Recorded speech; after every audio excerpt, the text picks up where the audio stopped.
it just kind of is a roller coaster.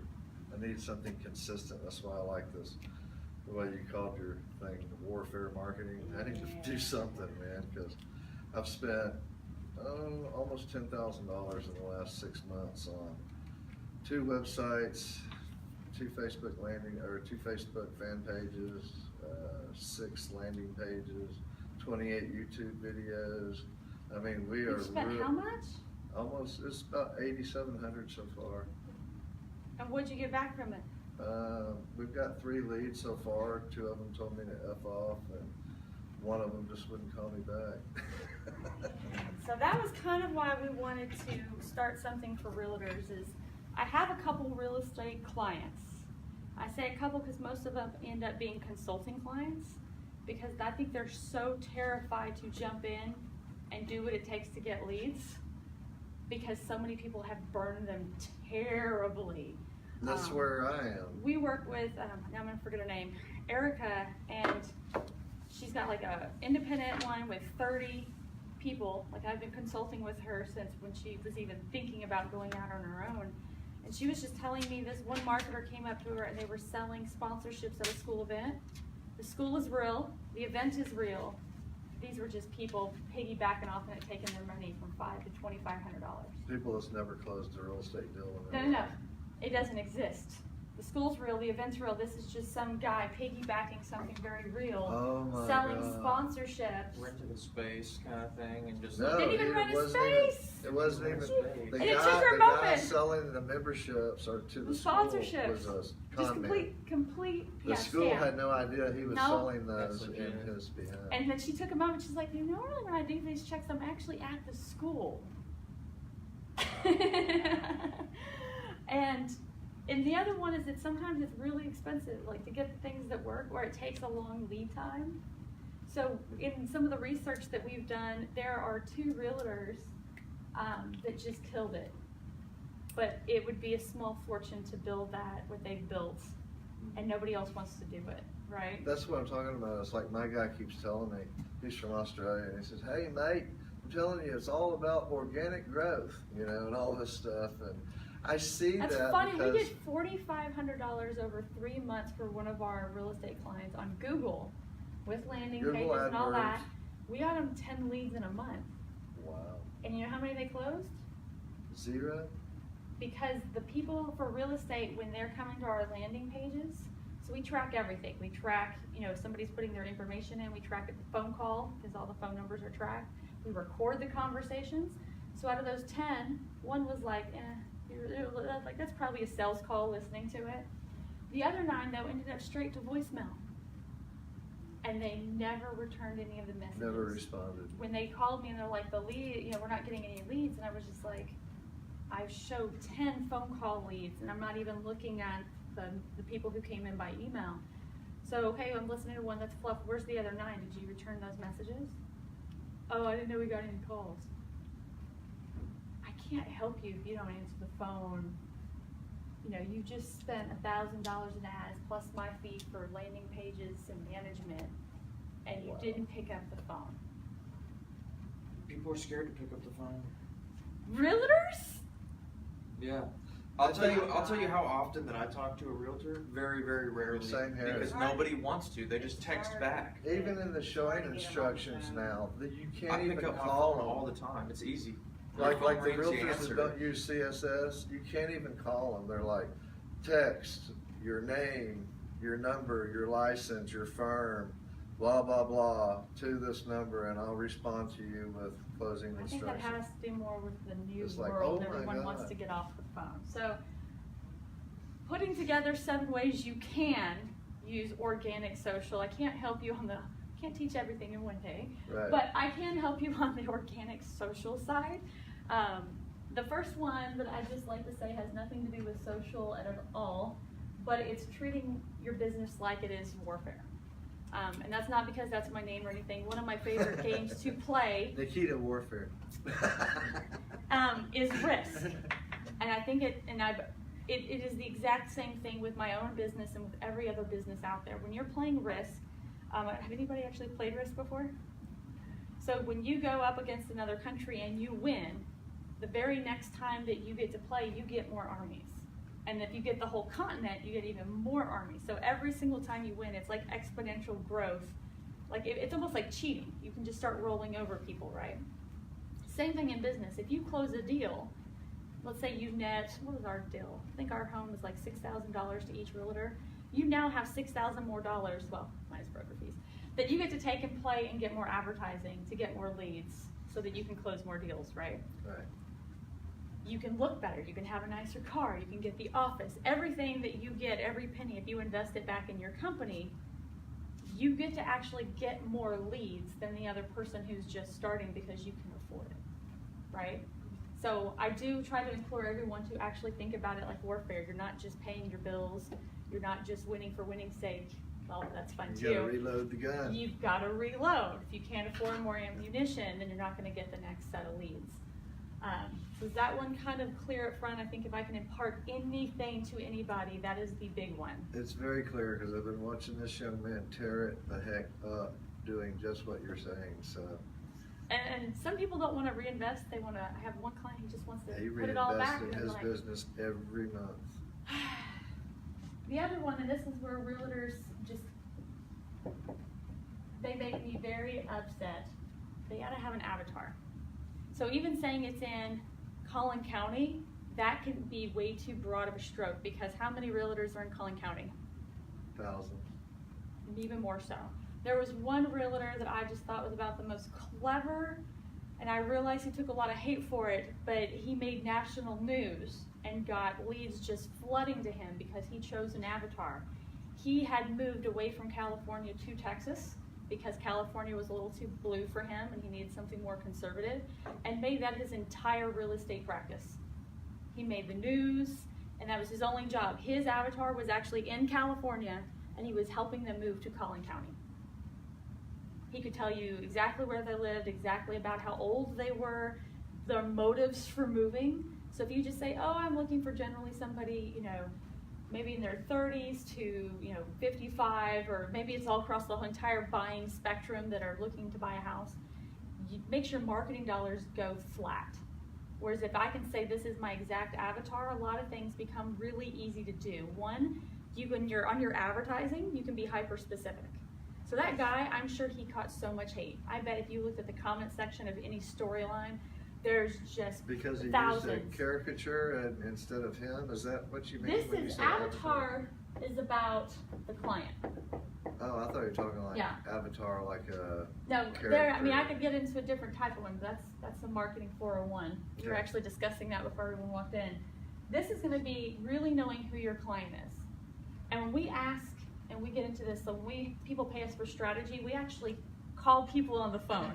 It's crazy. Hey, we'll give you $20, we'll take you to lunch, something of that nature.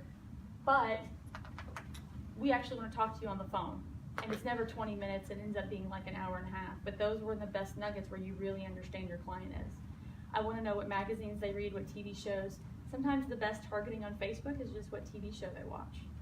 If somebody's looking to move, if they're not liking their current residence, there's probably the whole host of home improvement, home organization shows that they're watching right now that you could be helping move to that target. If you're selling tiny homes, which that would probably be a terrible real estate market, I would think. you're not going to have a lot of profit, are you? Or if you were helping people get out of their big homes. So if you were looking for people selling their homes to move into smaller, downsize, that becomes its own thing. You can start following the people who are helping people downsize or helping people organize or get rid of clutter or minimalize. Is her name Connie? Marie Kondo. Yeah, Marie Con. That targeting becomes less expensive on Facebook and the ad becomes more relevant. So when you start showing it to 1,000 people and it's hyper targeted in, you're going to get more leads versus if you just put something out there that was general speaking. As far as social media goes, when we go into organic social, it becomes a matter of having a human-human conversation. Especially with realtors, this is not a B2C, B2B ever Right. business. It's always been a human-to-human business. And with all of the flat rate listers out there, with all the people saying just skip the realtor altogether and we do it myself, it really becomes important that you have a human-to-human conversation. So when you're writing your social media post and you know who you're talking to, I literally recommend putting their face on the piece of paper when we fill it out and having that next to your desk. So when you're writing your social, you're not talking to everyone out there, you're talking to Marie.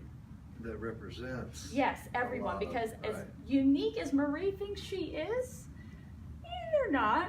Most people fit into a handful of like kind of archetypes or whatever you want to call it. Those are called algorithm? Algorithm is the math on the back end. Oh, okay. Archetype would be like general personalities, and it doesn't matter who you subscribe to. The concept is there's not 7 billion different people on the planet. They're all generally a handful of personalities, right? And if you're writing like you're talking to her, your language changes, right?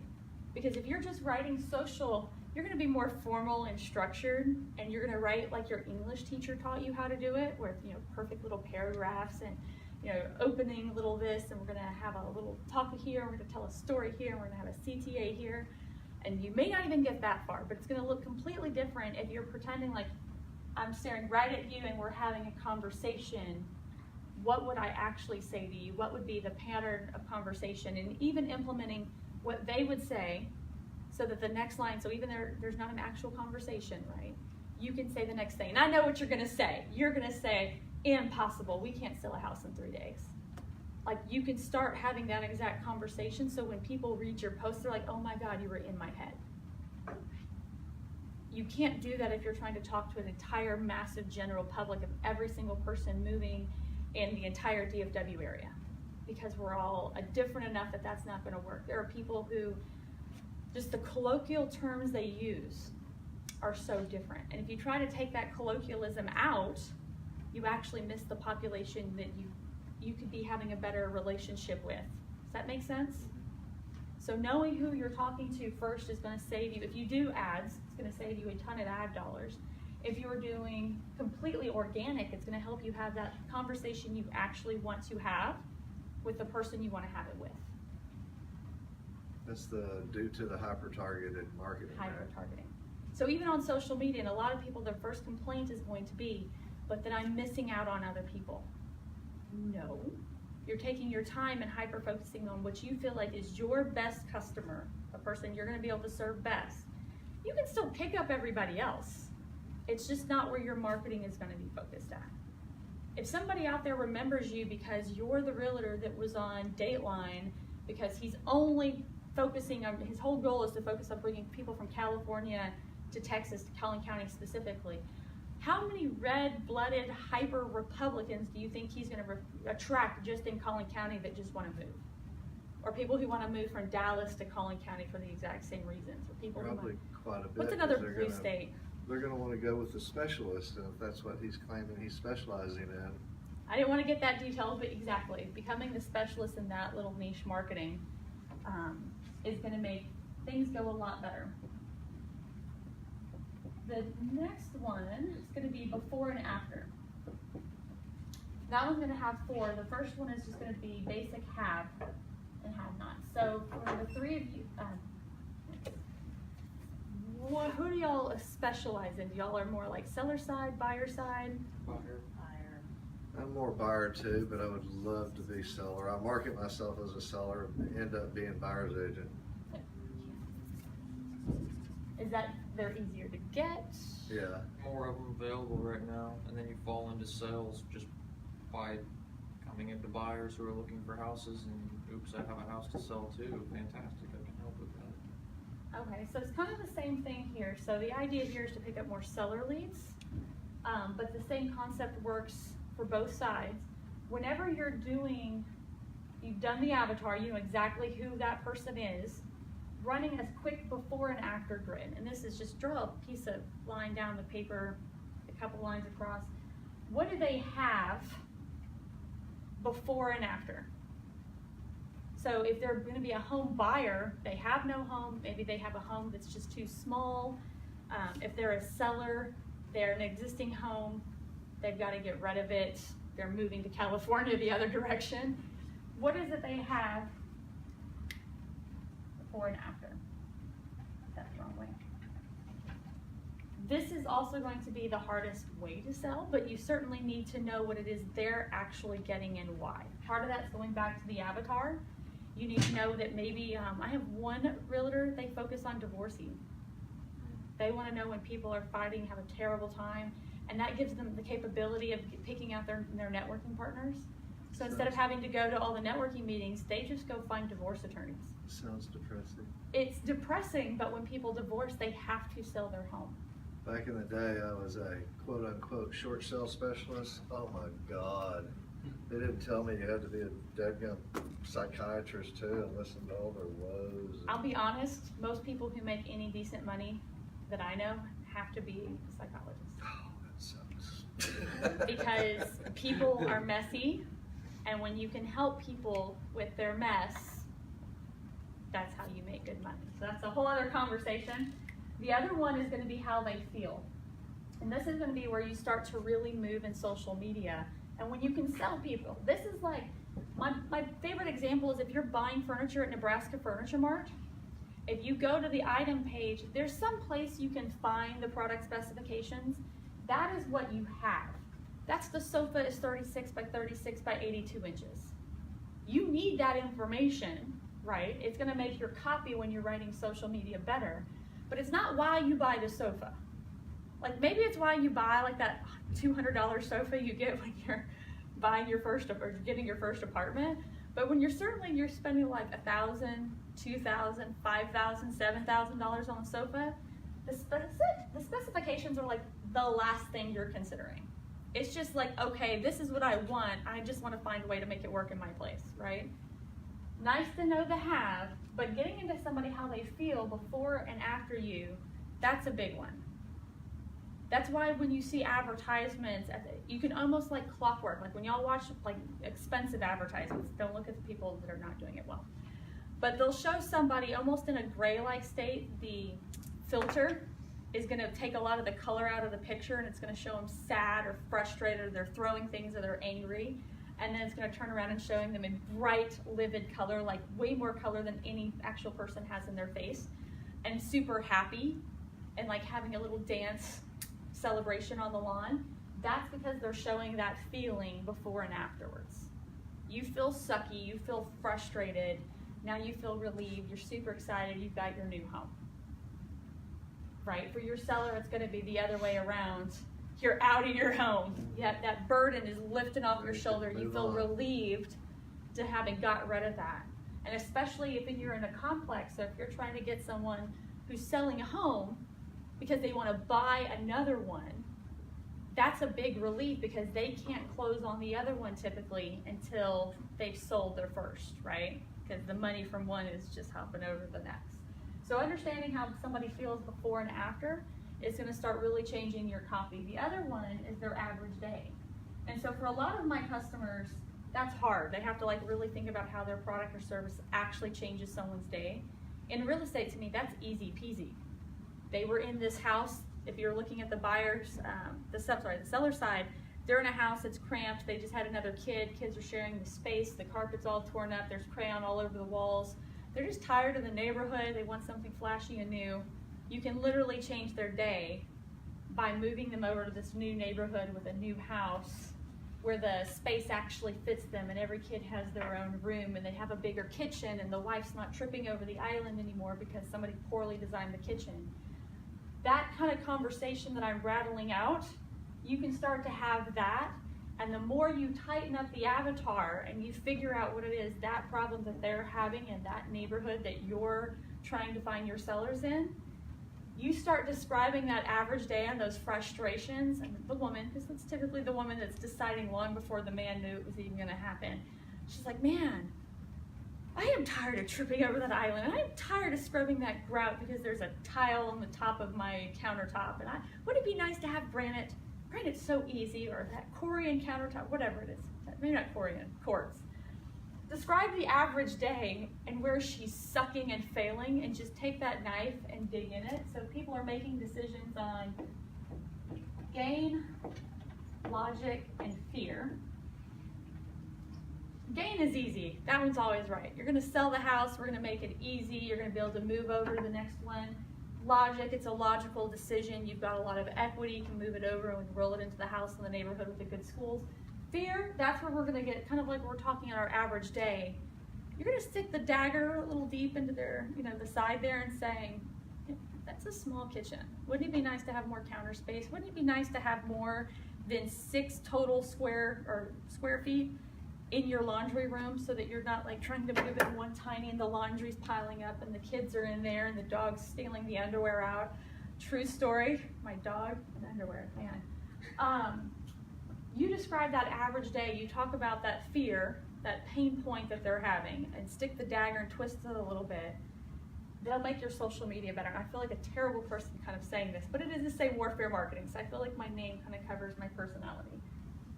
The next one is going to be status. When you can change someone's status, you win. I mean, changing their average day makes for an easy pitch. Changing their status is huge. When you can say to tell somebody, hey, let's sell your house, you're in this neighborhood, it doesn't reflect who you are, it doesn't reflect who you could be. Imagine if we moved you over here to this other neighborhood where you'd be with your people. I mean, there's like a whole group of people that just wants to move to Starwood. And I'm looking at the homes in Starwood going, why? They're super traditional and old and things are starting to go wrong with them. And yeah, it's a gated community and all, but there's a gated community right there too. Like, what is the obsession with Starwood? But there are people who already have these connotations of who they believe they are, who they believe they could be. And there's a lot of maybe self-confidence issues that maybe they don't think that they're that person. If you're the realtor that comes up and tells them, hey, of course you're that person. Let me help you move into the house. Let's sell this house and let's get you into the house you actually, and in the neighborhood with your people where you deserve to be. You deserve to be in $1 million home. Look how successful you are. Look at all the people that you're helping. You're so accomplished. You should be in a neighborhood that reflects that. You know, the schools are safer, right? And then you can start rolling back and talking about the other ones. But the one that's really gonna sit in their mind is that status change. All the logic, all the things they're gonna gain, all the fear, that when you can just tell them the status and you can put that picture of what could be in their head, that changes the game on everything. That's what's gonna make the wife immediately go, honey, you know what? I know we said we were gonna be in this house for a lifetime, but there's this one open house tomorrow. Let's just go take a look. There's like, I can't remember the name of the comedian. It says if you're house shopping, you get in a house. Like when she says you're getting a house. You can put that idea in their mind.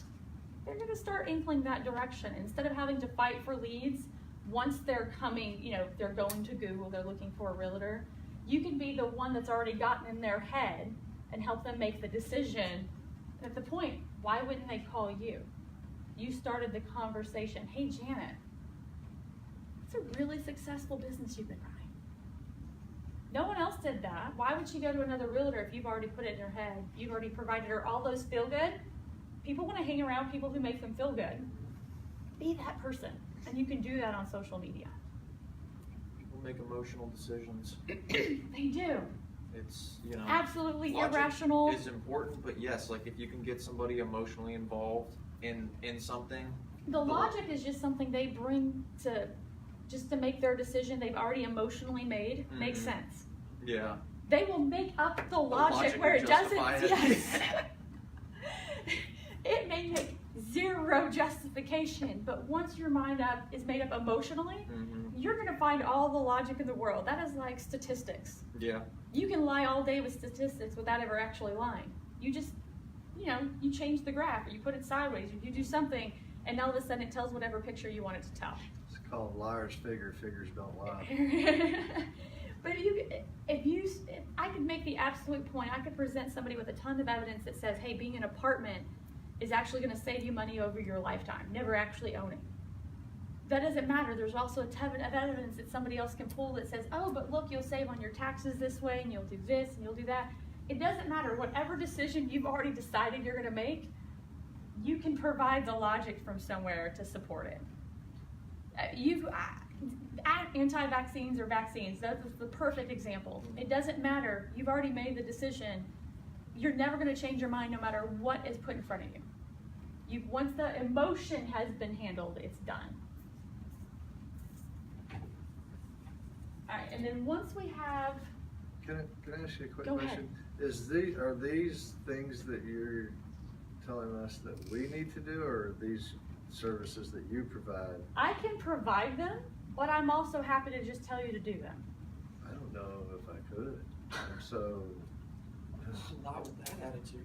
well, I'm not a computer guy. I really have been. I muddle through, you know, and he's taught me a lot. I found the best way for me to sell is to teach other people to do it, because I feel like that makes other people better. So there's going to be a whole audience that will never hire me, but they'll take this and they'll be useful, and I don't feel bad about that or feel like I've lost money, because when somebody has a problem, they'll recommend me. I just think I'm probably old school, because when I sell is when I get in front of the person and start talking to them, and then let them talk more than I do. I learn about their wants, their needs, what pains them, what makes them happy, so on and so forth, like what you were saying. But how in God's name do you do that on social media without actually being able to have a conversation with somebody like that? You call them. Again, Well, if you call enough people and just get information and ask them why they made their decisions. Call your last best clients, if you picked up seller leads, buyer leads, whichever one you want. Call those people. What problems were you having? What made you want to move? What made you want to sell your house? Job change. Okay, well, why'd you change jobs? Like, every time somebody gives you an answer. So, short background, warfare marketing. I'm an ex-military intelligence analyst. So I've learned how to interrogate. I learned how to pick bombs on targets. There's a lot of just really creepy stuff that we've learned how to do. And in interrogation, it's about just sometimes asking why. If you ask somebody the word why enough times, you can put them in tears. It's actually kind of a joke in my office to make people, not a joke to make them cry, but for them to understand why they make decisions. To get really emotional, just keep asking why. Well, why'd you get a job change? Oh, I was looking for a job and just wanted to make a move and got one out in California. Oh, well, what made you decide to change jobs in the first place? Oh, Texas is too conservative for me. Well, why is that? And you can break it down and find exactly what the underlying point is, and it's never going to have anything to do with real estate itself, right? That is incredibly way too logical. Way too logical. Just keep on asking them questions. Their father said they would never make it, so they had to, move out of Texas because he was a conservative drinker. So now he's going to make his big living in California. Has nothing to do with real estate. People are not as different as they think they are. When you start taking those exact same conversations you've had with people and then just importing them over to your social media, it's just amazing. Like, my favorite one that I've done where somebody hired me to do this to date has been, our client is the Frisco School of Music up in Maine and Preston. And I spent an hour and a half on the phone with a mom. And their website, you can still go to Frisco School of Music because we don't do that side form. And that's what their other website used to look like compared to just stripping all the words off. It was just like, when you just see an article, you're like, that's way too long. The words just become a picture. There's just too many of them, right? They were doing that, and they kept on talking about all their academics. I'm like, you're the musical arts schoolhouse. Yes, you do academics, so does everybody else. But girls are in tutus, like dramatic costumes, and the guys are wearing soldiers, and they're wearing dance shoes and tap shoes, and you have a real stage, and you have real art classes with canvases and actual paint. My kid's bringing home like Degas style pictures. I'm like, how did my 3-year-old do that? So I called the mom and we're talking, and about an hour and 15 minutes in, she's telling me about the stage productions, which at the time, because I didn't know that much about the school, I like to make these calls before I really get to know the owners. And I was talking to her about it. She's like, yeah, we're on stage 5 times a year. That's weird. I've got a 2-year-old and she hides under my skirt. And my 4-year-old's not that much different. Like, they don't even want to talk to strangers. How's yours on stage? Like a legit stage. It's like as big as this room is with a whole audience. How is that even possible? I don't know. The first one, man, she was crying. The second one, but the third one, she owned the stage. I was like, well, what's the number one fear? Public speaking, getting up in front of everybody. So now you have an avatar of mostly little girls, because that's the majority music in art school, right? It's mostly girls. Girls are notorious for not being in leadership positions, not speaking up, not wanting to have all eyes on them and take all the heat that means, right? So now I've just got a little girl who can ask questions in class because she's not afraid of everyone looking at her, which means she gets her answers, which means she's smarter, which means in high school and middle school she takes leadership positions, which means she gets to be Sheryl Sandberg when she's older because she's not afraid of everyone looking at her. I'm not selling preschool and academics. I'm selling the idea that their daughter can be a leader in the world. Like legit, I can put the logic behind it, right? I can put all the stuff behind it, but the emotional thing that I'm selling comes back to here. And the only reason I got that is because I spent an hour and a half with that mom. And that's all you do is talk to people and just keep on asking them why. How often do you get hung up on? These aren't people I'm cold calling. They're not. No. I will go on social media, whether I'm on Facebook groups or it depends on what avatar I'm You're looking just for, gathering data to post, hoping you'll reach out to that person that's I bribe them. experiencing. So CEOs experiencing cost similar more, growth. like if we're talking big businesses and that's the avatar. One of the ones that was the hardest one for me to find was a fleet manager. So I found a fleet manager on LinkedIn at Breslin Funeral Home that had 243 cars he managed. And I just hit him up on LinkedIn. I looked at his profile. He was a veteran. I was like, hey, I've got someone I need to put a profile together for. You fit the description. Can I buy you lunch one day and sit down and talk, pick your brain for a little bit? He picked Olive Garden. It cost me $33. CEOs tend to be more. If I take them to lunch, they want 3-course. They want drinks. Drinks are drinks are good. People start drinking, they start even getting more in detail, right? True, You just Sarah. bribe them. $20. Can I give you an Amazon gift card for $20 and hop on the phone for 20 minutes with you? It's never 20 minutes. Hour and a half is a little bit more, but hour is usually average.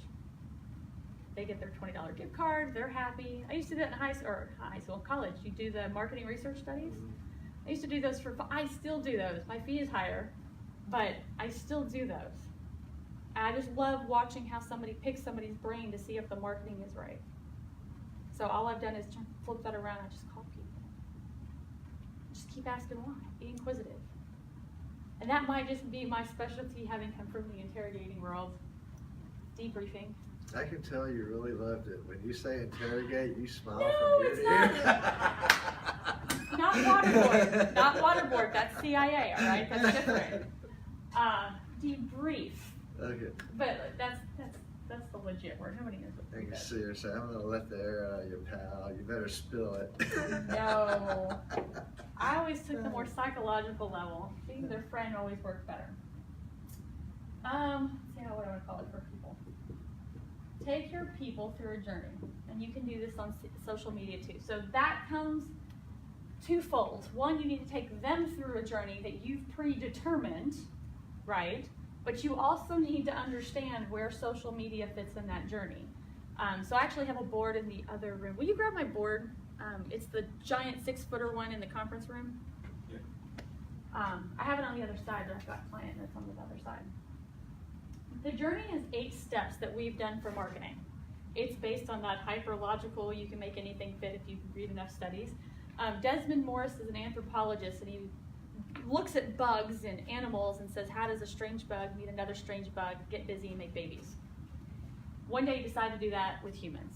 So I'm literally imagining this guy at a patio bar or something like in Uptown, watching all the humans skitter around like animals and thinking, oh my gosh, what if I did it to humans? Well, he did, and he came up with 12 steps. It's only 12 steps to meet a strange person and get busy.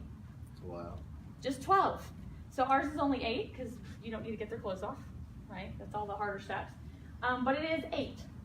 And so I even made this board just to try to break down where social media and all the different things fit. I will say this about Facebook. Everyone asks me what platform they should choose. I like Facebook because Facebook in some way, shape, or form can fit on almost every single section of this board. More than Instagram, more than LinkedIn. Facebook is a must. You might do other like awareness activities or other whatever, on Instagram, Pinterest, LinkedIn. You know, we kill it on LinkedIn too. But you can't not have Facebook. Facebook fills all of this. Social media in general is going to be down there and engage. Selling doesn't even start to happen over here until step 6. The one that I can't just get over with realtors for is they're like, oh, I work with referrals. I'm referral based, right? How do you get your referrals? Oh, I just go up to everyone and let them know, you know, they should refer me. That's step 8. It is the human equivalent if you're going up to a stranger. So like imagine like the networking events and all that kind of stuff. If you walk up to a stranger and said, hey, I'm a realtor, this is what I do. If you know anybody, please let me know. It is the equivalent to Desmond Morris of walking up to a stranger and sticking your hand on their face. Skipping 2 steps is the definition of assault. Whether which assault that is, it's skipping 2 steps. You're walking up to strangers when you ask for referrals from them and sticking your hand on their face. It would be really weird if I walked up and touched your face. And ask for It's awkward it's awkward for everybody. Uh, It's awkward for the person you're asking. It's awkward for you. That's when people say, oh, I don't like sales. No, you don't like walking up to strangers and putting your hand on their face. but you don't have to do that with your technique. I don't even say it's my technique. It is a human to human process. It's not, I don't feel like this is hard at all. You can sum this up. You can do it really fast even depending on your product. Awareness is simply the person knows about you. That's it. They have discovered you exist. That could be Google, that could be social media, that could be walking into a room. They just know you exist. You did not know I existed until either he called you or I found you on LinkedIn or something like that, or maybe I met you in a long time life ago. You have to know that person exists in reference to what you're actually doing. So I have lots of friends. I have no idea what they actually do. I have over 1,000 friends on Facebook now. And people I've actually met in person, but that doesn't mean I actually know what they do for a living. And that's what amazes me on social with everybody talking about themselves. Sometimes people never talk about what it is they do at all. So this is where organic, especially for realtors, becomes into play. Most of social media is going to fit into the engage, only in step 2. You're just having a conversation. That person is getting to know you. They're reading about who you are, what you're about, what your core values are. Do you even know what you're talking about? My own mortgage guy, the first time that we were getting a home, there's no way on planet Earth I would have let him touch my mortgage. No way. The guy was doing 18 shots every night, partying every day. I love you, shiny boy, but it's not happening. You can be offended, but you're just not the kind of guy I want closing a $500,000 deal. Things hit things went terrible. He hit rock bottom, comes back up, hustling. All of a sudden he's like engaged, got a wife, he just had a kid. He's squared away. We totally let him do our last mortgage, and he did great. Different person. We were aware what he did, but we looked at him in that engaged phase. We were like, your social media is not reflecting really what we're about here. We're at a different stage than you are right now, right? That's the engaged. Do they know that you're their avatar? Do they know that you can help them with their problems that they're having? Are they going to know that they can trust you, that you've done deals before, right? If you don't have anything to engage to get them into a conversation, then you have no way to take them on a journey to talk about their status and how you can help them with their average day. Facebook, you can leverage social to get people to know you first. If you're doing it organically, it's going to take you a lot longer. There's nothing wrong with that. It just is what it is. I personally like the longer play, and the guys that go and want the quick play are like, oh, you can do it this way, Jen. I was like, I like building the relationship. I like building my foundation strong. So when somebody goes to engage and they want to see, if other people know about me or I've done deals, they just have to ask around, not even far. The next one is going to be subscribe for real estate. It's usually going to be a phone number or email. We're not even talking about lists or broadcast or newsletters. The deals are going so fast, most of the time people just want to call, which is odd to me that people don't want to answer the phone. That is permission. That is the equivalent of like getting a girl's number at a bar, the real one hopefully. Fake ones are obviously a problem still. Same world, same issues. You can do these with landing pages. love landing pages. I love websites that turn around and get people to this stage for a reason. We have one realtor, she does moving kits to get her seller leads. We have another one that does CMAs for free. I have another one who just offers free home staging, and they're gonna email advice on how to do that. And then when you're ready to sell your home, she'll come in and do all the staging for you. So have some kind of ethical bribe is good to get people on an actual email list, but it's just permission. This can be permission to text, permission to call, permission to Facebook message. I'm waiting to the day that I can just toss my phone number completely, take out texting and phone calls, and I'll just go through Facebook Messenger and use them for everything. That's just permission. Taking them up to convert for a realtor, that's going to be an appointment. So conversion can be in time or money. For real estate, it's always going to be in time. Are you invited out to the seller's home to look at it, to do the CMA in the first time? Are you going to be invited to go out and coffee and just meet them and figure out who they are? Time, getting those appointments. Is it booked like a boss? There's like an appointment scheduler right now for like $49 for a lifetime. Having online scheduling available, every single business I've implemented it has killed it because people don't want to get on the phone. Now, if you don't want to get on the phone, that's a problem. You need to be ready to get on the phone, but you have to take the friction out of theirs. So having something that you can take somebody from Facebook and say, hey, anytime you want to grab coffee to discuss your selling options, the position of your house, just make an appointment. I've got time for coffee for anybody. So they could be 1 o'clock in the morning. They can jump up and schedule coffee for you the next day. So making it capable to get that subscription and that conversion, and understanding that's going to come long before you even talk about their house in detail. Excite Face is one of the reasons I love this model. I'm not going to lie, didn't come up with all of this. Had to pay for it, and I was willing to pay a lot of money to use it because of that middle one. That changed the game. Everyone wants to talk about funnels and this linear journey, and this was the first company that had all the arrows in between where you can move around, and included Excite. I could even include Excite right here, and I'll show you what that is. So Excite can be anything that excites the person. So if I'm in marketing, it can be sitting around and I can build this CDJ, Customer Value Journey, live. That can be my Excite phase. Excite phase, the easiest one, is a premium. Anybody want a journal? Sure. Did you laugh? No, that sounds awesome to me. I've got more. Look at the other ones. That can be enough to excite somebody and make them feel giddy. It's a journal. In the big game of real estate and how much money you're making on a deal, what is a t-shirt or a journal? I am amazed at how many people will mob each other. Like, I'm an introvert. I don't like to have everyone touching me. You get a t-shirt cannon and people are running over each other to get a t-shirt in a boy's cut that's probably a large or extra large. It's like this big, in the worst material possible. It's never the soft heather material. But it excites them. But they're so excited. And I'm just watching this happen I just came back from traffic and conversion going, why is this exciting to you? Having something as little as those little pieces that excite them. So one of our clients is a Briggs Freeman group, and they do their free CMA. So they come over.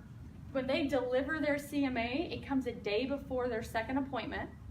It's couriered over. That's a $20 fee. I get nobody wants to do that, but inside is a large box. It's got a 54-page CMA report, full color.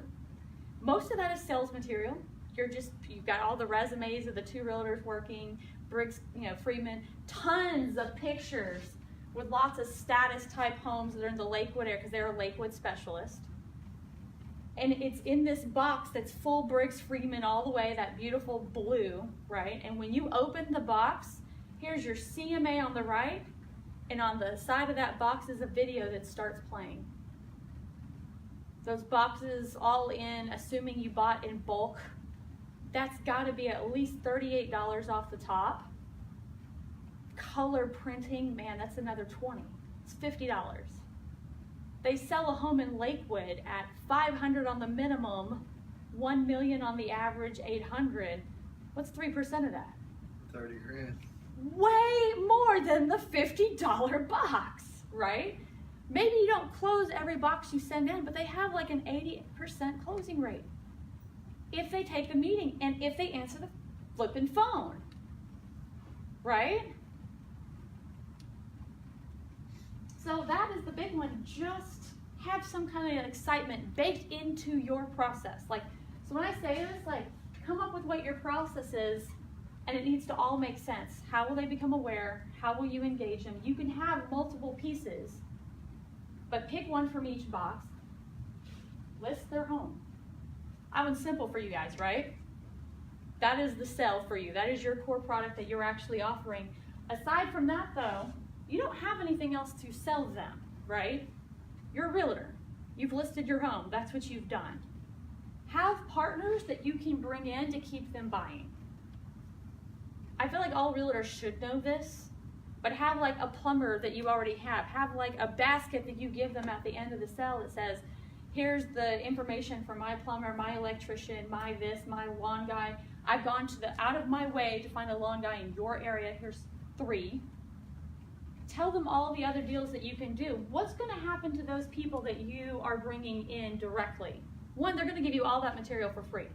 All you have to do is, pre-make a couple baskets on a regular basis, right? If they get business from that, who's going to be your best friend? Who's going to be your new referral partner? Well, them and also the receiver of the gift. Yeah, no, obviously, we're working on them still. But bringing in those referral partners, you've just handed, if you start bringing, you get them the first business because you gave a basket away. It's like having people working for you. It's like having that you don't have to pay and they don't have to be independent contractor versus whatever. They're going to be out there wanting to push you because you're pushing them. You're bringing them money, and every time you close a house, they're making money off you too. Advocate. That's just leaving a review. That's really simple, right? My favorite reviews are not letters or emails. My favorite ones are online where you can see them. This is why you can't skip Facebook. There's reviews on Facebook. Somebody can review you on LinkedIn. They can review you on Google. Now, it was Google Plus. Now I think it's just Google. They can review you on Yelp. I don't care where. Just ask for the review. Get a video of the review. Now, that's really easy for you guys. Again, for realtors, this is super freaking easy. That stand's expensive because it has fancy smancy lights. But if you're outside in Texas, you don't need lights. There is plenty of light. That is not our problem. You can get a $14 stand to get a picture of you guys closing the house or the happy family moving in and just be like, hey, can I get a few words from you? Bribe them if you have to. There are no ethical, it's not like financial advisors. They've got all sorts of compliance. Bribe them. So what? You spent $50 on a box. Maybe you spent $50 on a basket. What's $50 more or a $100 gift card if you do a video review for me? So what? You spent $200. You closed a $6,000 deal for yourself. What can you use that leverage for? Let's say they never refer you. If you have a video on social media, on Facebook Live, uncut, unfiltered, They still gave something back. you can put ads behind that, or you can share that into groups and get so many more people to buy or list with you just because they saw that video. You did a good job for them. They look like the status I want to be, and that home looks like the status I want to be. And they said, you did a great job. And there's them walking out another home, closing on their other home. And all you have to do is ask and bribe. And y'all are allowed to bribe. And then write it off. And write it off. That's the best part of owning a business. Promote is that's a symbol. That's your referral. Again, bribe. Are y'all still allowed to do bribes for referrals? Somebody told me no. No, I think we can, but I think the law says that you have to give it to them in the form of like a gift card or, I mean, that. Can't be cash. Right. No. People were using that as a way to. Well, it falls under the commingling law, you know. Mm-hmm. Give them cash back at closing. I mean, Yeah, in the that's sense legal. where it's like, hey, I'll give you $500 towards your Sacrifice. closing cost. I'll pay for your appraisal or reimburse you at Any of closing. those, but this is more referral. That would be more for this level over here, getting that one. But over here, whatever you can do to a referral to get it, go get it. Yeah. I did that. I've done that for the last week on LinkedIn, putting out there, hey, we'll do social media for this price. if somebody takes us up on the free week and ultimately buys, I'll cut you a $500 check. What? I have other marketers calling me like, hey, can you just do that for me on a regular basis and just let y'all white label? Because I hate that work. Love to talk. Brag on. $500 gets a lot of people's attention. In the big scheme of a $6,000 deal, it's nothing. Yeah. It's nothing, especially if it keeps those wheels turning. So, number 4 is have some kind of journey. Number 5 is understand where social media fits. Social media is not going to immediately get you leads that you can turn around and just close like that. It's just never going to happen. Number 6, and this is where I catch a lot of hate. Stop being political on Facebook. Don't talk about your sex, your drugs, your politics, your religion, unless that goes directly back to your avatar. So I have some realtors that are hyper, very hyper Christian, or they're Muslim, or they're Indian, that's Hinduism. They make a big deal, but they also accept that that's their avatar. They're looking to attract people exactly like them in that particular way. The guy who was trying to get people from the blue state to the red state, he can talk politics all day long because that is literally part of his avatar baked in, and he's just going to attract, he's going to catch a lot of haters, but he's going to get a lot of people who love him, and the more those people hate him, that just works for his avatar. Otherwise, though, you're going to be turning off your potential client. And I don't mean like a little bit, like I have one client I am damn near ready to fire because he won't keep his trap shut on social media, and he's an attorney, and there's nothing political he's saying that is helping him.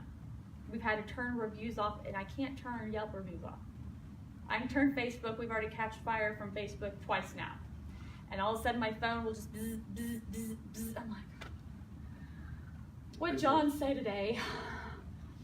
And there are negative reviews, not even negative comments. And this is not just on your personal profile. It's not just on your business profile. It is you the whole way over. So I even just did a presentation. I was reiterating the notes from Dean Graziosi. I think that's how you say his name. And one of the things that he said is how to become a $100 million business owner was one of the things he does is acknowledging what makes you happy and unhappy and protecting it fiercely. The news has never made anybody happy, ever. If it bleeds, it leads. There's nothing happy about that. Right. He hasn't read the news in 11 years. He doesn't touch politics. There's nothing that's going to help his business by talking politics, but you will alienate half the people immediately. If there's some little tiny topic that's important to you, that you're like, no, I just have to. Just keep in mind, and then you better bake that into your avatar. It will turn people way, way off. And you just have to accept social media is everywhere. Social media is forever. I don't care if you sent this message in a private DM. Doesn't matter, that thing can be copy pasted and switched over. Ask yourself if you want to be political, if you have any way of changing that sphere or making any possible ripples in that area, or do you want to be a successful realtor? That is the only one I catch a lot of flack for. That just want to put that out there. You can do everything right and screw that one up and everything is gone. It's not worth it. All right, number 8, wherever I'm at, 7. Be consistent. Would y'all like a trick to be consistent? Everything that I do for clients, so one of our big things that we've done, we've been doing social now, I think 6 years. It was my original baby. Long before I got into doing websites and funnels and Google ads and Facebook ads, social's been our baby since the very beginning. When I say I have it down pat, I have it down to a science. The easiest way to do it, giving my secret sauce here, is to do it a year in advance. You're like, how do I do that? Really simple. Having a scheduler. So some people use Hootsuite. I don't use those ones. I use the ones that are closer to $49 a month. Content Studio, what was the original one? Meet Edgar? Yeah, Meet Edgar. That doesn't sound right. I'm saying building posts a year in advance? Yep.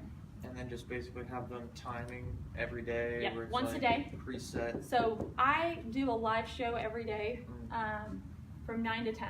Okay. And so mine don't go out in the morning. I'll have mine go out like 3, right? Because I want some space between those postings. But I usually do clients because clients are never going to do a live consistently in the morning at 8, 7, 9, and I'll mix it up. And I'll even schedule to go to like 7:43 on Mondays. On Saturdays, I want to go at 9:57. Like, I'll mix up the time to even make it look that way. Sundays and Saturdays, nobody's on social media. They have better things to do. So those aren't your important posts. I share my partners, typically on Sunday. I share a little question for engagement, like an open question. So questions across social media are always good. But my best performing question, what would you rather go to battle with, a vampire, a zombie, or a werewolf? 128 original comments plus all the arguments in between over a stupid question. But nobody's on there. I don't want to make those my big days. Thursdays and Fridays are typically the big days for people to be on social. So Thursdays I put all my website stuff for my clients. So it'll be their blog posts, their lead magnets, their sales information. Friday I do videos. It'll typically be, if I have testimonials to work with, we'll put the video in a testimonial. If not live action, then I'll just take the words. Oh. Hey there. Well, I got some good news. You're also going to get a free lunch from Eater Pizza today. It's funny you should do that because I forgot to order. We're doing some marketing. We're kind of slow this morning. Spring breaks, they told me to choose some people, and I chose you guys. Alright. Did somebody order and not show up? No, we're just out doing some marketing and made some special pizza. They told me to take some to each person. Thank you very much. Do you have a business card that I can take back to the head guy, let him know where I went? Over there on the microwave? We do all 365 all at the same time. I can do 365 in one day. If I'm doing videos, it takes me 2 days because videos take time to render. All you're doing at that point to get that, like I said, you have to have a scheduler. There's no way, obviously, because you can't individually schedule it. The other one is you might have to have a few applications to make your life easier, because if you have no design skills, wouldn't it be nice to pump out posts really fast? So a scheduler, and then just divide up the days by the number of days in the week. 7. And you use what's called an evergreen automation, which just means that post is going to go out. It could go out on any day. You can't do Valentine's, you can't do Christmas. It's good any day of the year, right? If I put all 52 in one post and all that post has to do is Sunday, I can make that post unique to Sunday. I can use Sunday hashtags. I can come up with a theme. So really quickly, I can say Sunday is going to be all my partners.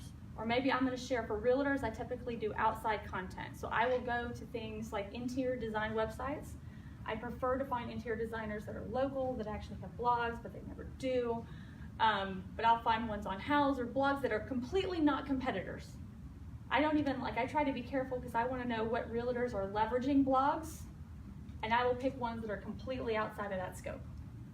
10 ways to stage your home. 10 ways to sell your home faster. Never, obviously don't want to say one that says you sell your home on your own. You want to find the ones that are realtor friendly. You want to find ones that realtors are not pixeling and using. And I'm just going to come up with 52 really quick.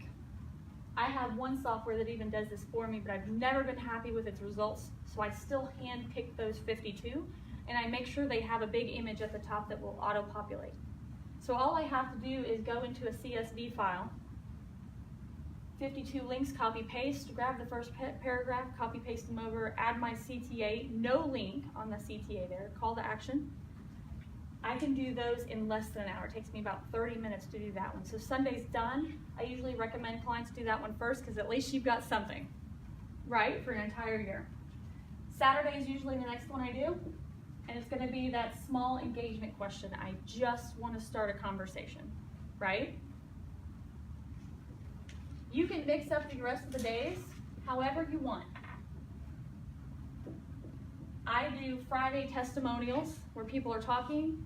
I do blog posts on Thursdays. On Wednesdays, I normally do something fun like the history. So for real estate, it could be like the different history or styles of homes throughout the ages, or if you know your avatar is in Dallas, it'd be all the different home stages throughout the history. This day might actually take me longer if I want to do it well. If I do like Peace, Love, Wax was one of our clients, we just went through the whole history of how people removed hair, I was able to pull that on the internet and have it done in 1 hour. If I wanted to get really specific and I wanted to get real good photos of the actual different types of homes and what periods in my space, that would take me longer, but I could put them in blogs and get so much more out of them. On Tuesday, I talk about myself, my core values, my mission, what makes us better, one at a time. So everyone's like, oh, 52, that's so many to do at once. No, you break it down and only talk about one in each post. That's it. Hey, here's a story about this one homeowner that had this one issue with this other realtor. I won't name names, but we're totally against that. We think that's unethical, blah, blah, blah, blah. It could be a positive one too. We believe that making sure that everyone should have this. That's why we give a basket to every new homeowner, because we want them to adjust in their, whatever it is that you do, letting them know that. On Tuesday, I always make sure your face is on it. Nicely take the background out of it, stick your face on every post. And on Monday, something motivational, as it happens to do with you. There's literally thousands of real estate memes on the internet. You don't even have to be special. You don't even want to. Don't even come up with it, or put it in a program. We use one called Relay That. I think it might still be as a lifetime deal on AppSumo. This is the only reason I can do this in a day. Not Canva, not Snappa, not Photoshop, no design skills, because the picture's over here and I never touch or edit the picture. There's a grid on the other side, which is forms. I copy paste my words, copy paste the new one, copy paste them. And as I copy paste them into this, I copy paste them into a form, just a Google sheet. And then I can download that sheet, upload it into a scheduler, turn around and come up with a new image and have each day done in an hour, except video day. So where do you get your scheduler? Are there just different companies that? There's a few. So I use one called Content Studio. Not gonna lie, I'm really mad at them right now. They just switched to their version 2.0, and the two parts of the whole program I use are not available until sometime in March. So I'm out for an entire month. I can't even edit my client stuff, which is infuriating. But they offer a ton of capability for the exact same price as Meet Edgar. And Meet Edgar was the first one to do it, so I'm all for that original person who came with the original coding and done it. But they never kept moving forward. So this one has the capability of doing a lot of the other tracking, of doing, bringing in YouTubes, moving things. I can do UTM. I can get really fancy in that program.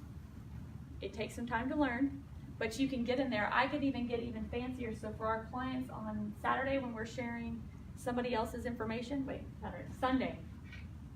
So let's say I send somebody to a house program. I'm using their link. Obviously, there's no call to action for me in that, right? I can use tools combined with this and make my offer pop up on any other person's website on the planet I want to. So when you go into a mom group, you can't share sales stuff, right? Wrong. You can't sell in a mom group. The business mom group you can. But in a lot of the groups on social media, you cannot share your own stuff.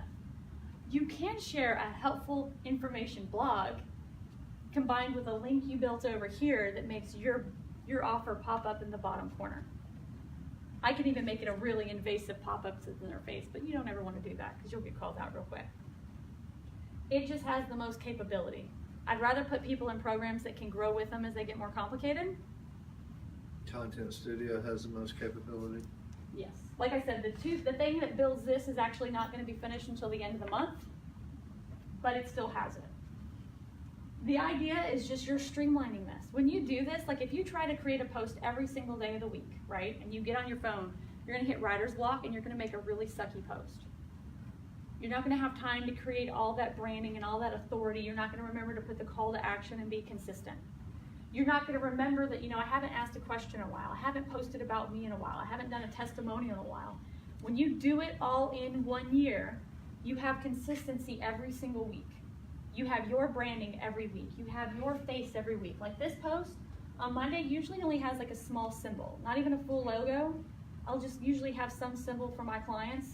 that's consistent, like a JB or David Bush Homes has DB in a way that looks that everyone knows that's David Bush. Really tiny, no website, nothing. We're just talking about something that Lakewood people would like, right? That's maybe somewhat relevant to homes. On Tuesday, his face gonna be right up there. I want them to know who David Bush is. They see him in the parking lot. I want them to know and recognize. I want to build that relationship because he's a realtor. On Wednesday, I'm probably just gonna have a popular hashtag that I'm using consistently across the days. I might have like my website actually on there if my website is relevant. Thursday, again, complete call to action. All about me, links to my website, links to my offers, links to my funnel pages, links. Good for SEO. Friday, don't care. I want videos because videos are good for Facebook. But it's just the idea of having that consistency every day. And then of course, if you go to close, do a social media post.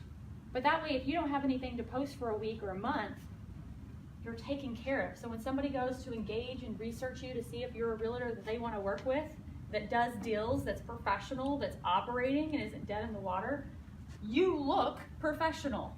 You become the authority. You become well branded. There's no missing David Bush's branding if you hit Lakewood. That man owns Lakewood. No missing it. That's what it's to build with you. And all you have to do to get the views, so I had an image I shared with my business group, and it showed the difference. 0.5 is how many people are gonna see your post. 0.5 of 1%. That's it. So why would you bother? Because you can share this to your personal page. You can share this to every networking group in the DFW area. You can share away. I even find ways to share posts that I'm not supposed to share in those groups. I can sit there and say, I have a new headshot, is A or B better, and share it to whatever group on the planet I want. So I can have a post that would normally, I had 2 posts, so my organic reach is probably higher than most as a percentage. I get about 1/7 of every person seeing my post, but I do so much, I'm good at it. But I turn around and I share it to just a handful of groups, and all of a sudden 3,500 eyeballs are on a post. Only 700 people have liked my page. And that wasn't even hard. There were 400 comments on it. Do you respond to those comments? I tried to. Like every single one of them, so to speak? I can't. mean, At this point, obviously I'm not. losing I can barely keep up with my LinkedIn messages at this point. Mm-hmm. Like there's a point where you have to bring on more people and somebody has to do the little ones for you. Been the paper clips, can't stand it. It just, social media, like I have people that's all, their whole business is built on Facebook. You want to talk about people dying yesterday. I woke up and because I had so many things running, I looked at Facebook first, which is the first thing Dean Graziosi said not to do. And so I went to comment and it wouldn't work, and I've been about this pit dropping that I had been put in Facebook jail. At first I thought it was just my group, and then I couldn't post anywhere on Facebook. I'm like, oh my God, I pushed Facebook too far. What did I do? And I just fired some people the night before. So I was like, oh my God, would they get in and hack it? I changed my password. I was just total terrible thoughts. I was like, okay, Jenna, just chill, go play with the kids, because it is spring break. I had the kids yesterday. And then my phone just started ringing. My text went crazy because now clients are calling, I'm in Facebook jail. No, you're not. Chill. It's going to be all right. I don't know what's going on. No one does. Facebook says it's a Facebook issue on Twitter. On Twitter. They had to go to Twitter. They even wrote a blog. You clicked on the blog and got an error. Wow. Facebook, Instagram, WhatsApp, Messenger, all intermittently down and crazy. They had to go to Twitter to put the message out. It took them 2 tweets. Wow. This is consistent. When you do it for a year, if I tell you to do organic social media, you are not going to do it for more than a week. More than 3 days. You're not. You're going to find, you're going to forget, you're going to have breakfast. If you sit down and you schedule it all out over the weekend, it's there sitting down, done for you. And in those evergreen ones, they keep on posting for you year after year. In theory, you could just put 30 posts in there, but that would get obnoxious. I've seen people do that. I've accidentally done that. That's evergreen? It's Selects called the post evergreen. for you? So evergreen just means it's good all the time. Okay. And having a rotation, now every program says it a little different, but repeating post, an evergreen automation, so it'll just go through, post everything, then it'll go back to the top and post it. So that's why I do it by days. I have 52 different posts for each day of the week. They're never, unless something significantly changes about your avatar or your face, it doesn't need to be updated. And even the face one, that's only on Tuesday. The offers might change, but I usually keep one offer and just keep adding more. And we just add those in there. If somebody write blog posts, obviously each year come back and add the new ones. But now you're just updating. So even our clients, we can charge $24.97 for the entire year to do it. But when the year is up, I can call them and be like, look, it's already in there. I will spend some time updating. We'll just charge you $7,700 taken care of. Heck, if you want to add LinkedIn, let's up it to, $150. We'll start sending those to LinkedIn for you too. So the ability to sit there and build on top of those instead of having to recreate it every single freaking day of the week, that becomes magical. Does that make sense? Any questions? Is that helpful? It's helpful, but I can't see Gotta myself ever apply it. doing this, so as soon as it's over, I need to talk to you about engaging. Well, more we can go have some services. pizza. So I typically, this is gonna be a normal thing. We're gonna have, I don't know if it'd be lunch, brunch, evenings, or whatever in that meetup group for realtors. I don't pitch from stage. You can ask him, any of my partners. I didn't take I it as learned a how to speak on stage in the military, so it's all educational, and they keep on trying to teach me how to sell from stage, and I'm like, that sounds really manipulative and shitty, and I wouldn't want to be in that presentation, so I don't do that. So I hope that was all helpful. I'm happy to eat some pizza and It sit down was and talk to helpful. you. It's just, I think it. I am this an time in my overload. life, I don't think I'm ready to engage. I need someone to. I'd rather pay somebody to do it for me. Always happy to have Miguel over here talk to you and sit down and discuss what that looks like, but said I don't pitch from stage, so I hope that. Okay. Any other questions? Not done for you services.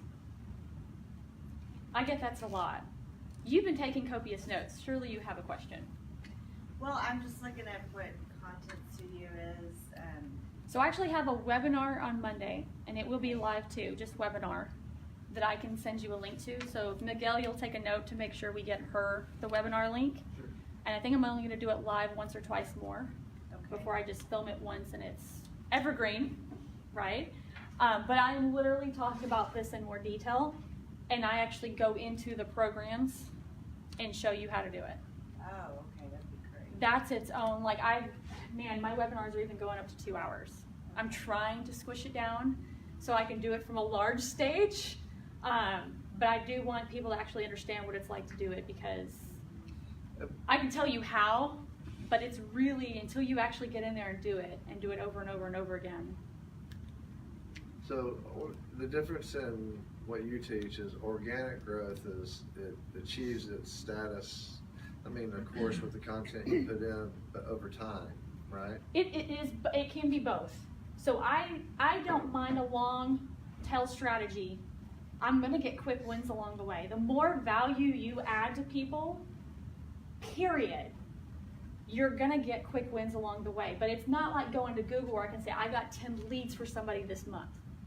I just had somebody, I'm working with Dennis Yu to try to do some kind of partnership with him. He does Facebook ads. He's like, quantify it. What's the return on investment if you do this? I'm like, all right, first of all, Dennis, back down. It's only $24.97. So we're not breaking anybody's bank here compared to what they're paying you. As in $2,500? Yes. Okay. No one's breaking the bank here. No one's expecting, amazing ROI of this, right? Or they shouldn't be. Facebook at this point is, I wonder how much longer websites will exist. And if websites exist, one of the things that we're putting together now for realtors is to replicate what some of the other big realtors have done, but doing it in a conglomerate because it's way too expensive to do it for a realtor. The realtors I'm seeing win with websites, I don't care about your stupid 5-page website. I don't care if you get, is it CMX on your website and hiring yeah. Boomtown IDX. and all this other stuff? That is so much freaking money. It kills me inside when I see what realtors spend money on. That's The what websites I've that are just winning, done. Michael Douglas or Douglas? He has significanthomes.com down in Dallas. I cannot rank, one of our clients was Richard Drummond Davis. I could not get Richard past page 4 on Google.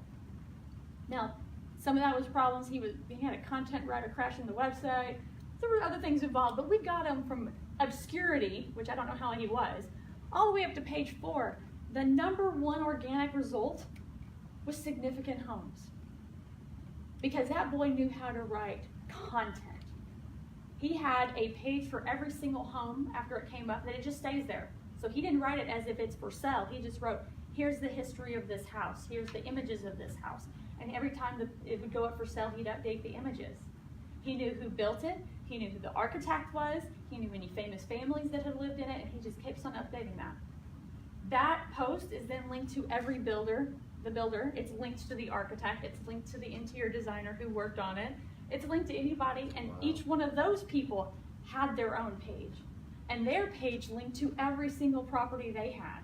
Grows And then he had exponentially. entire other posts. So he has a pillar post with side posts, and then killer pillar post that links to all the different aspects in a neighborhood. He has Highland Park broken down into like 12 sections. Highland Park is not that big. It's just not UP, not Press, Highland Park broken down into multiple sections. Frisco Dash Online, owned by a realtor, who's now the mayor.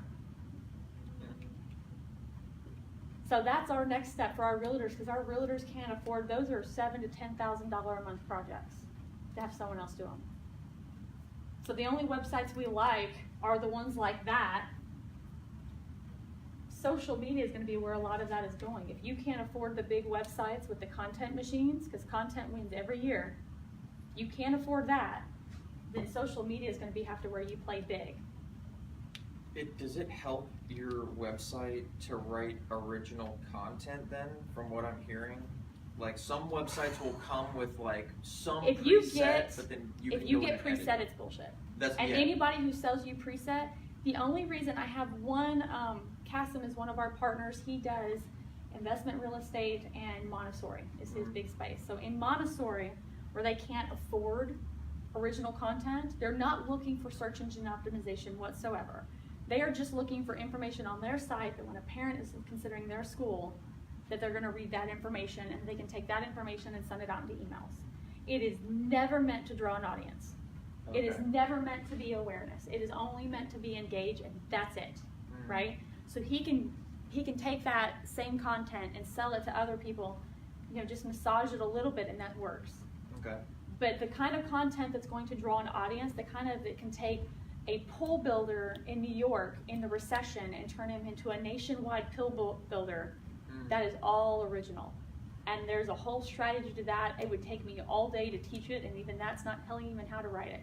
Yeah. There's like a whole day teaching you how to write it, and a whole day just teaching you how to build it, because there's a structure that is a post that could be 10 to 50,000 words with supporting posts that I think mine is like 7,000 words, and each one of those posts has supporting posts, Suppose. and they all have to link to each other.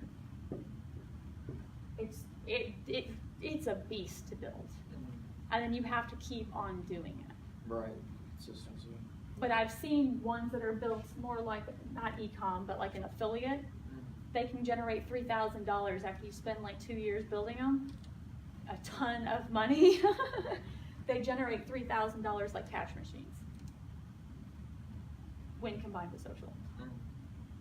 How So- is that? That's with affiliate links. Okay. So that would be links to Amazon. So the content is like how to buy a trampoline. And everyone's like, oh, I want to make money blogging online. And I tell them how to make money blogging online. Like, I don't want to blog about that. I want to blog about my travels. I can't help you there. I'm sorry. It's not going to work out. Michael Douglas, or I can't remember his name. I've heard he's not even a great real estate agent. I don't know. Seems like a good guy when I've met him.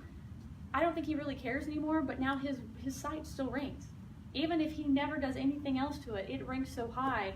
If he did nothing but take leads and pass them off to another realtor, he could make money. Frisco Online, other realtors were sharing his stuff. It was owned by the Cheney Group. So that's providing like information, like Yes. Frisco Online, like there's just, hey, here's We're gonna what's do going it. on in your community. I'm getting into that business now for nothing but home sellers. But instead of charging $7 to $10 grand or even 21 grand, which is one of our peers charges a mascara company that shall be named nameless, Mm. making it to be worth $1,000 and $2,000 a month, but we can pull a bunch of realtors together. I was trying to describe it because I'm still ecking out the details, but if you have a site that's nationwide that has all the different neighborhoods and you turn it into the HuffPo of sites, Mhm. just tons of content, and you start dominating, like think about Salina, Texas.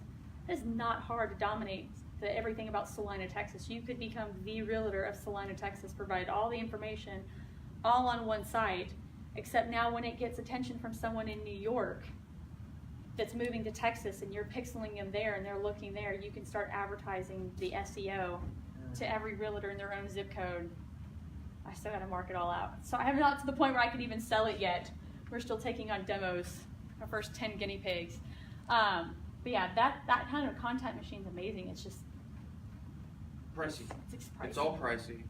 And you guys Perry spend money to starts make at money. $7,000 a month to build one, and that's only one article a day, and that's just the content. That's not even the sales type content. Right. That's Yeah. just getting the machine up and getting the attention and the visitors and handling the social, and goes all up to 21 if you're trying to get nationwide stuff. So yeah, it's fun. Nobody wants to do it because it's the hard stuff. Can you tell us where we can purchase one of